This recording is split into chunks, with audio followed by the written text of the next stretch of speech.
கோழி வளர்க்குறது ஒரு குத்தமா? கோழி வளர்த்தோன்னா ரொம்ப கஷ்டம். ஏன்னு பார்த்தீங்கன்னா, நம்ம வயக்காட்டுக்கு போயிடுவோம் சொலையரிக்கவோ, பருத்தி எடுக்கவோ இந்த மாதிரி ஏதாவது வேலைக்கு போயிட்டு வந்து பார்த்தோன்னா, இந்த மாதிரி ஏதாவது கால் உடஞ்சி தான் கிடக்கும். ஏன்னா கோழினா கிளைக்க தான் செய்யும். பக்கத்து வீட்டில் கிளச்சா அவன் கம்பு விட்டு அடித்து போடுவான். கோழி கால் உடஞ்சி போச்சு.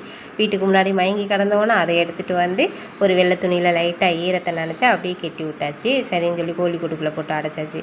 அப்புறம் என்னென்னு பார்த்தா இந்த குஞ்சு எஞ்சும் கையா கையா கையான்னு கத்திக்கிட்டே கிடந்துச்சு. என்னென்னு பார்த்தா தாய் செத்து போச்சு. அதுக்கு சீக்கு போல் செத்து போச்சு. சரின்னு சொல்லிவிட்டு அதை தூக்கி பதைச்சிட்டு உடனே இனி அதெல்லாம் நல்லா விளாண்டுட்டு இருந்தா இதை பிசிக்கியே நசுக்கியே சாகடிச்சிருவான்னு ஒரு பயத்திலேயே நான் ஒரு கூட்டில் போட்டு அடைக்க ஆரம்பிச்சிட்டேன். அதுக்கப்புறம் சொலை எடுக்கும்போது அந்த வண்டு புழு பூச்சிகள் எல்லாம் நல்லா பிறக்கட்டும்னு கைக்குள்ளேயே விட்டு வளர்க்க ஆரம்பிச்சிட்டேன். மற்ற கோழிலாம் பார்த்துச்சுன்னு வச்சுக்கோங்களேன், ஒரே கொத்து ஒரு குஞ்சியை சாகடிச்சிடுச்சு. இப்படி தாங்க இந்த கோழி குஞ்சு வளர்க்குறதே பெரிய போராட்டமாக இருக்குது. இருந்தாலும் இந்த குஞ்சுகளை பார்க்கும்போது ஒரு பாவமாகவும் பரிதாபமாக இருந்தாலும் எப்படியாவது வளர்த்துறணும் அப்படின்னு சொல்லிட்டு நல்லா பொழுதுபோக்கோடு சேர்த்து கோழியை வளர்க்க ஆரம்பிச்சிட்டேன். இது என்ன பண்ண